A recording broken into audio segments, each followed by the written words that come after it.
L'AES, donc l'Alliance des États du Sahel regroupant ces 3 juntes, ont été invités, vous le voyez à l'image, en majesté au Forum sur la coopération sino-africaine, le FOCAC, en septembre 2024. Et là, les choses se sont accélérées à une vitesse spectaculaire.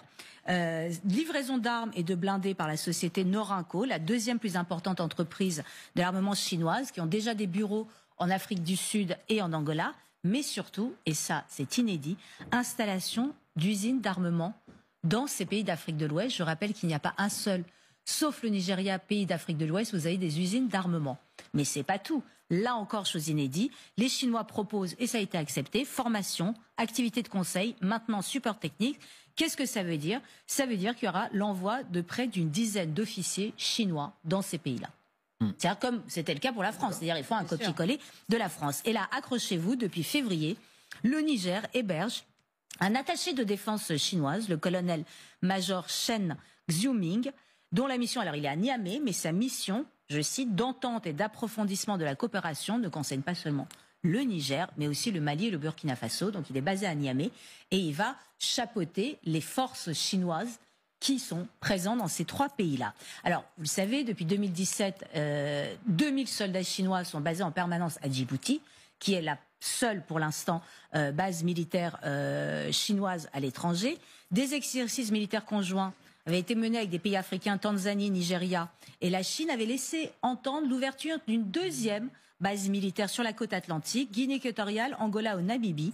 Mais alors, ce qui est hallucinant, c'est qu'on se demandait, mais alors, maintenant qu'elle est tellement installée, est-ce que ça va accélérer ces autres projets-là? Et c'est tout à fait possible que tout d'un coup, on voit apparaître à une nouvelle base militaire, parce que vous savez, c'est l'effet vraiment dominant avec les Chinois. Et surtout, moi, je me suis posé la question, mais est-ce que la Chine est en train de supplanter la Russie? Parce que c'est quand même, on attendait la Russie quand même à la place de la Chine. Alors je suis allée regarder, et ben non, visiblement, il y a une espèce d'entente entre les deux, de se dire on va se partager le gâteau de l'Afrique de l'Ouest qui a été abandonné par les Occidentaux. Quand la Chine, parce que la Chine va se concentrer sur les investissements à long terme, donc les développements d'infrastructures, expansion des investissements, et aujourd'hui la vente d'armes, et la Russie reste extrêmement court-termiste. C'est-à-dire la Russie, si vous prenez les miliciens privés, les groupes paramilitaires privés, ils arrivent, ils négocient, alors vous avez cette mine, vous avez besoin de l'exploiter, on la sécurise, on prend l'argent, mais on n'investit pas parce qu'on n'a pas les moyens. Et là où ils sont très très forts, ce que ne font quasiment pas les Chinois, c'est de la désinformation, la manipulation de l'information et l'exploitation de l'instabilité politique et des sentiments. Alors là, ils flattent les sentiments occidentaux, c'est devenu des pros.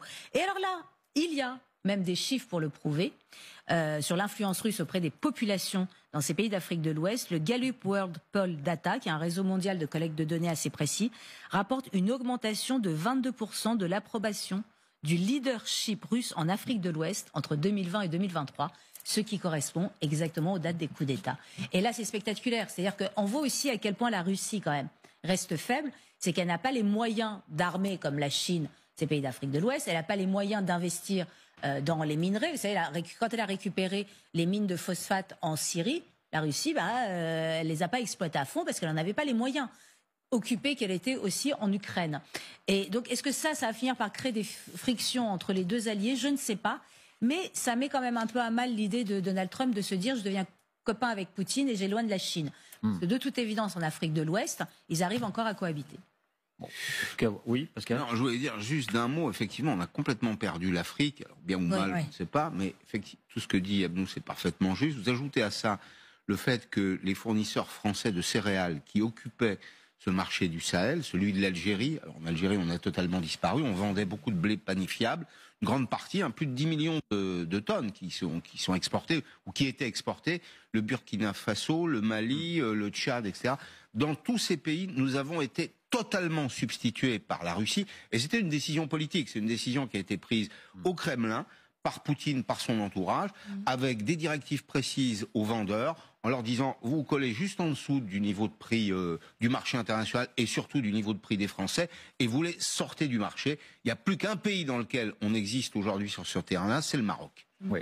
Et là,